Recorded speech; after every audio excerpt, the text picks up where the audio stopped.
خواتین و حضرات، اگر آپ نے ابھی تک ہمارا نیا چینل ناولستان سبسکرائب نہیں کیا تو اسے سبسکرائب کر لیں۔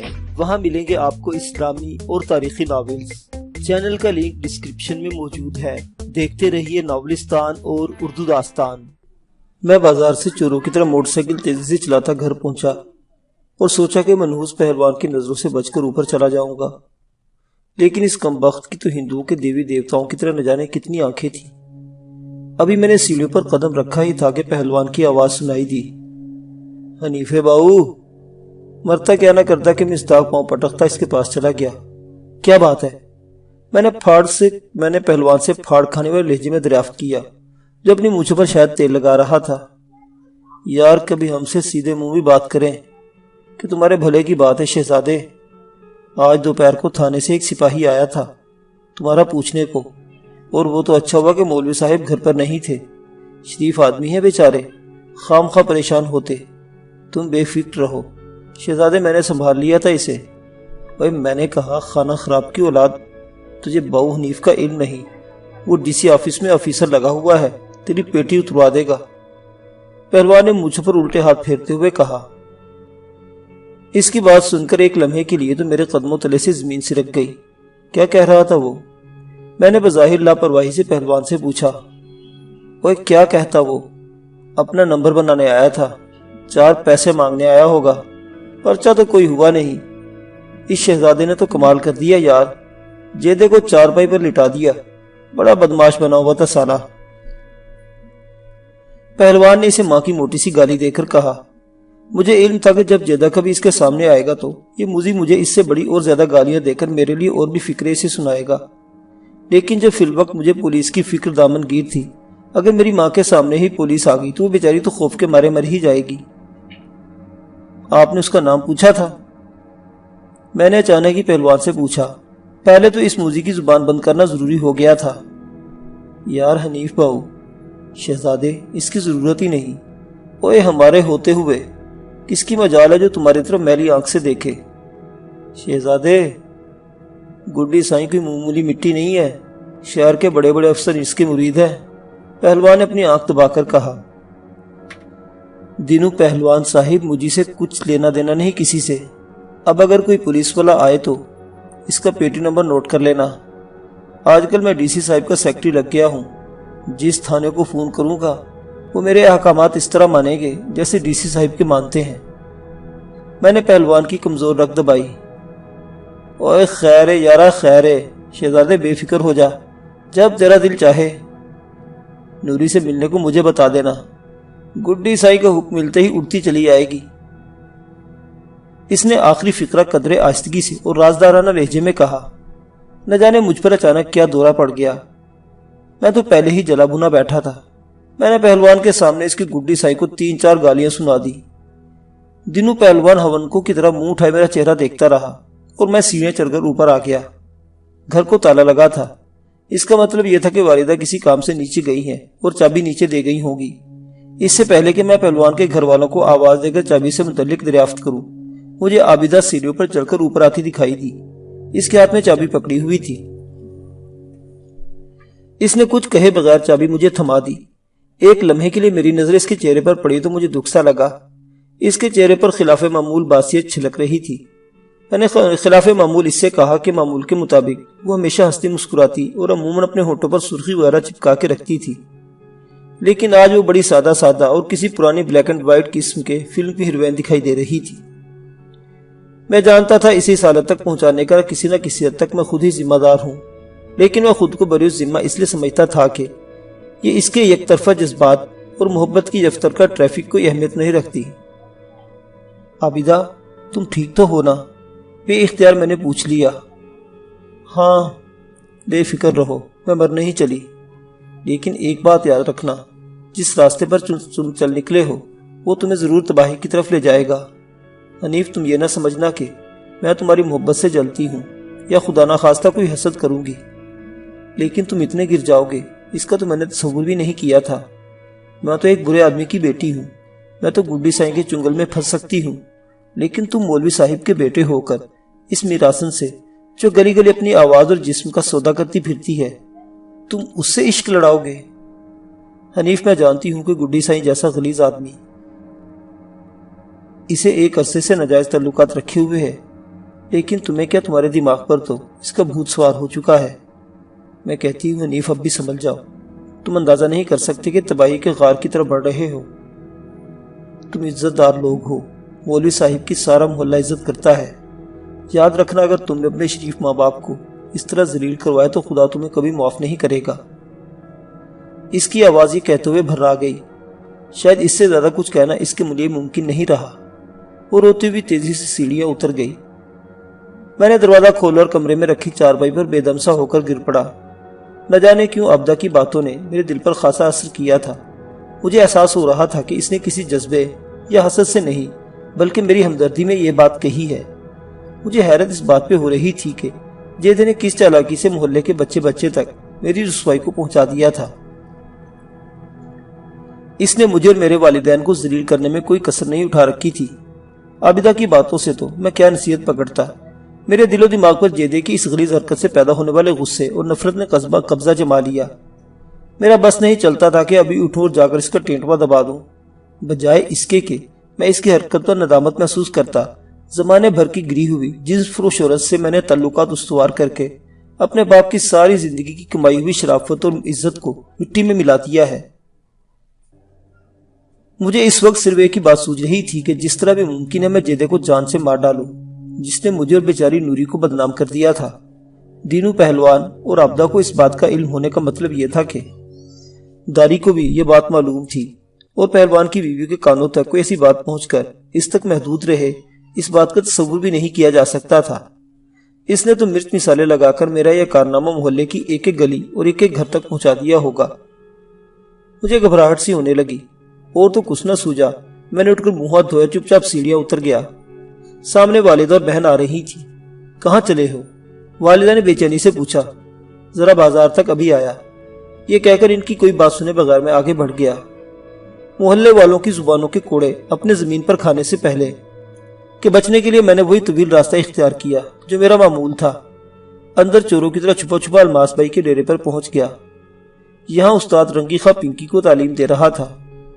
جی آیا نو، امی آج صبح سے آپ کا انتظار کر رہی ہیں۔ فون بھی کیا تھا دفتر، آپ کا فون کیا خراب ہے؟ مل نہیں رہا۔ پنکی نے میری شکل پر نظر پڑتے ہوئے کہا۔ اچھا چلو میں خود ہی آ گیا ہوں۔ یہ کہہ کر میں وہیں قریبی قالین پر بیٹھ گیا۔ استاد رنگی خان نے شاید نشہ کیا ہوا تھا، اس کی آنکھیں بمشکل ہی کھل رہی تھی اور وہ نیم خوابیدہ سا دکھائی دے رہا تھا۔ استاد جی زیادہ دیر نہ لگایا کرو، تعلیم کا حرج ہوتا ہے، حمیدے نے اندر آتے ہوئے کہا۔ اوے یار میں تو بازار جا کر ہی پھنس گیا، آج تو کانے خانے زبردستی 2-3 گلاس پلا دیے، استاد رنگی خان نے لڑکھڑاتی ہوئی آواز میں کہا۔ پنکی اور حمیدہ استاد رنگی خان کا مذاق اڑانے لگے جو اب دنیا و مافیہ سے بے خبر ہوتا جا رہا تھا۔ میں کمرے کے ایک کونے میں گاؤ تکیے سے ٹیک لگائے الماس بھائی کا انتظار کرنے لگا جو کسی کام سے بازار گئی ہوئی تھی۔ تھوڑی دیر بعد الماس بھائی واپس آ گئی۔ سیڑھیوں ہی سے اس کی گالیوں کی آواز سنائی دے رہی تھی۔ یہ اس کا معمول تھا اور گھر سے جاتے اور داخل ہوتے وقت ضرور کسی کو گالیاں دیا کرتی تھی۔ بسم اللہ، میں صدقے جاواں۔ اس کا موڈ میری شکل پر نظر پڑتے ہی بدل گیا۔ وہ مر جائیں، باؤ حنیف کو چائے وغیرہ پلائی ہے یا نہیں؟ اس نے نوکر کو حسب روایت گالی دے کر پوچھا۔ بی بی جی ابھی لوٹا ہوں، حمیدے نے کہا اور الماس بھائی اسے گالیاں دینے لگی۔ اس نے ابھی تک میری خاطر توازے کیوں شروع نہیں کی؟ وہ بیڑا غرق ہو جاوی، جا پہلے باؤ جی کو بوتل پلا لا کر۔ اس نے حمیدے کی طرف دیکھ کر آنکھ سے اشارہ کیا۔ حاضر ہوا بی بی، ابھی حاضر ہوا، یہ کہہ کر وہ مردود چلا گیا۔ بمشکل 2-3 منٹ بعد اس کی واپسی ہو گئی۔ اس درمیان الباس بھائی مجھے دوسرے کمرے میں لے آئی اور میری خیریت دریافت کرتی رہی۔ اس کا خیریت دریافت کرنے کا انداز بڑا جارحانہ ہو رہا تھا، لیکن میں بے بس تھا، یہ جانتے ہوئے بھی کہ اس طرح خود اپنے ساتھ بھی زیادتی کر رہا ہوں۔ میں کچھ نہیں کر سکتا تھا۔ حمیدے نے گلاس لا کر رکھ دیے جن میں بظاہر کوک موجود تھی۔ ایک گلاس الباس بھائی نے اٹھایا اور دوسرا مجھے تھما دیا۔ آج پھر اسی بوتل کا ذائقہ مجھے عجیب سا لگا۔ میں نے الماس بھائی کو اس کی نشاندہی کی تو وہ کہہ لگا کر ہنس پڑی۔ پی جاؤ میری جان، پہلے ایسا ہی لگتا ہے، اس کا مزہ پینے کے بعد آئے گا۔ اس نے ٹھیک ہی کہا تھا۔ جیسے ہی گلاس میرے حلق سے نیچے اترا میرے 14 طبق روشن ہو گئے۔ ضمیر کی خلش جانے کہاں ہوا ہو گئی تھی۔ اب میرے ذہن پر صرف الماس بھائی کا قرب غالب ہونے لگا تھا۔ میرے دل و دماغ پر مستی سی چھانے لگی تھی۔ ایک سرور سا میرے سارے وجود میں پھیل رہا تھا۔ پھر اچانک ہی مجھے الماس بھائی دنیا کی سب سے خوبصورت عورت محسوس ہونے لگی۔ میرے دل و دماغ میں بو امین کے گھر والی فلم چل پڑی۔ اب اس کی ہیروئن الماس بھائی بن گئی تھی۔ الماس بھائی نے مجھے گناہوں کی جس دلدل میں دھکیلا، میں اس میں بہت گہرا اترتا چلا جا رہا تھا۔ 8-10 روز اس کے ہاں مسلسل آنے جانے کے بعد اب شراب اور عورت میری کمزوری بن گئی تھی، اور یہی وہ چاہتی تھی۔ حیرت کی بات تو یہ ہے کہ اس دوران ایک لمحے کے لیے بھی نوری میرے دل و دماغ سے نہیں اتری تھی۔ خدا جانے اس نے کون سا اسم اعظم مجھ پر پھونکا تھا کہ میں خارج زدہ کتے کی طرح اس کے گرد چکر کاٹ رہا تھا۔ محلے والوں نے مجھ پر اٹھتے بیٹھتے طنز شروع کر دیے تھے، لیکن مجھے اس کی پرواہ ہی کب تھی۔ البتہ ایک بات انہیں سمجھ آ گئی تھی کہ اگر میں جیدے کا سر پھاڑ سکتا ہوں تو انہیں میں معاف نہیں کروں گا۔ اس سے وہ ایک حد سے آگے نہیں جاتے تھے۔ اس روز بھی معمول کے مطابق میں نے نوری سے مکالمہ کیا۔ وہ کمرے سے گئی تو الماس پہ اندر آ گئی۔ حنیف بہو، ایک بہت ضروری کام آن پڑا ہے، اس نے میرے غلیظ وجود پر چٹکی لے کر کہا۔ حکم کریں، میں نے خاندانی نوکروں کے سے انداز میں پوچھا۔ تمہارے ایک افسر ہیں جعفری صاحب؟ ہاں ہیں۔ میں نے اس بات میں سر ہلایا۔ ان کی میز سے ایک فائل غائب کرنی ہے، اس نے میری آنکھوں میں جھانکتے ہوئے کہا۔ لیکن وہ تو دوسرے سیکشن، میں نے جھجکتے ہوئے کہا۔ میں جانتا تھا جعفری صاحب بڑے سخت گیر اور ایماندار افیسر تھے، اور ان کی دسترس سے کوئی چیز نکالنا ممکن سی بات تھی۔ ہائے اللہ، حنیف بہو تیرے لیے بائیں ہاتھ کا کھیل ہے۔ کمال ہے، تیرے منہ سے ایسی بات نہیں نکلنی چاہیے تھی، اس نے بڑے نخرے سے روٹھ جانے والے انداز میں کہا۔ الماس بھائی، میں تمہارے حکم کا غلام ہوں، لیکن یقین کرو یہ بڑا مشکل کام ہے۔ میں نے اپنی مجبوری ظاہر کی۔ مولا خیر کرے، میں نے اپنے حنیف باؤ سے کوئی آسان کام تو لینا ہی نہیں، اس نے مجھے بڑے بےہودہ انداز میں آنکھ مار کر کہا۔ میں نے پھر اپنی مجبوری بتائی اور اسے سمجھانا چاہا کہ واقعی جعفری صاحب کی میز سے کوئی فائل اڑانا میرے لیے ممکن نہیں ہے۔ دیکھو بہو حنیف، یہ جو سارا موج میلہ چل رہا ہے نا، یہ خان صاحب کے دم قدم سے ہے۔ ان کا حکم تو ہر حال میں پورا کرنا پڑے گا۔ اگر تم یہ کام نہیں کرو گے تو وہ خانہ خراب پراچا کر لے گا، لیکن اب جانتے ہو اس کا نتیجہ کیا نکلے گا؟ اس نے استفہامیہ نظروں سے میری طرف دیکھا۔ کیا؟ میں نے خوفزدہ ہو کر پوچھا۔ خان صاحب کی ناراضگی، اور ہم اس کی قیمت ادا نہیں کر سکتے۔ تم جیدے کو معمولی بدماش نہ سمجھنا، بڑے بڑے افسروں کو وہ منتھلی دیتا ہے، یوں ہی اس کا ہیروئن کا دھندا نہیں چل رہا۔ اگر اس نے تمہارے خلاف چپ سادھ لی ہے تو اس کا یہ مطلب نہیں کہ ہمیشہ خاموشی رہے گا۔ تم پر پرچہ کروایا ہوا اس نے۔ دعائیں دو خان صاحب کو، اور مولا خیر کرے کبھی بھول کر بھی ان کے کسی کام میں نہ نہیں کرنی، ورنہ برباد ہو جاؤ گے، رول جاؤ گے، ساری زندگی کے لیے مارے جاؤ گے۔ الماس بھائی جب یہ باتیں کر رہی تھی تو وہ مجھے ایک مکمل بدلی ہوئی عورت محسوس ہو رہی تھی۔ اس کے منہ سے نکلنے والے الفاظ کوڑوں کی طرح میرے دل و دماغ پر ضربات لگا رہے تھے۔ ایک بے نام سا خوف میرے رگوں پہ میں سرایت کرنے لگا۔ میں یوں پرانی تاریخ کے غلاموں کی طرح اس کے سامنے سر جھکائے بیٹھا تھا، اور وہ غائب ہونے والے آقاؤں کی طرح ہاتھ میں کوڑا پکڑے مجھ سے اپنے احکامات کی تعمیل چاہتی تھی۔ اس بات میں شک بھی تھا، اس نے مجھے خرید ہی تو لیا تھا۔ میں نے اپنی مرضی سے اپنے آپ کو غلاموں کی اس منڈی میں بکنے کے لیے پیش کیا تھا۔ اپنے گلے میں برائے فروخت کی تختی میں نے خود لٹکائی تھی، اور الماس بھائی نے میری قیمت ادا کی تھی۔ اس نے میری دانش میں میری اوقات سے بڑھ کر میری قیمت چکائی تھی۔ اب وہ کیسے برداشت کرتی کہ میں اس کے احکامات کی سرتابی کروں؟ میرا مطلب یہ نہیں تھا بھائی جی، میں نے فوراً منافقت کا سہارا لیا۔ بس تمہارا جو بھی مطلب تھا میں نے تمہیں سب کچھ سمجھا دیا ہے۔ دیکھو باؤ حنیف، ہم کنجر لوگ ضرور ہیں، لیکن بیوپار کے کھرے ہیں۔ اس بازار میں کچھ مفت پن ملتا، یہاں آنے والے چند منٹ یا 1-2 گھنٹوں کی صحبت کی فیس ادا کرتے ہیں۔ تم نے کبھی نہ سوچا کہ تمہارے ساتھ کوئی ناانصافی ہوئی ہے؟ میں کوئی معمولی طوائف نہیں، ایک رات میں ہزاروں کھانے والی ہوں۔ اس شہر میں آج بھی میرے سینکڑوں چاہنے والے گاہک موجود ہیں، لیکن میں نے تمہیں ہمیشہ مفت عیش کروائی ہے۔ نوری استاد رنگی خان کی بیٹی ضرور ہوگی، لیکن اس کوٹھے پر آنے کے بعد یہاں کوئی کسی کی ماں بیٹی یا بہو نہیں رہتی، وہ مالکوں کا مال ہوتی ہے۔ میں نے تم سے کبھی اس کے ساتھ گزارنے والے وقت کی قیمت نہیں مانگی، اور تم جو کام کرتے ہو اس کا مول الگ چکاتی ہوں۔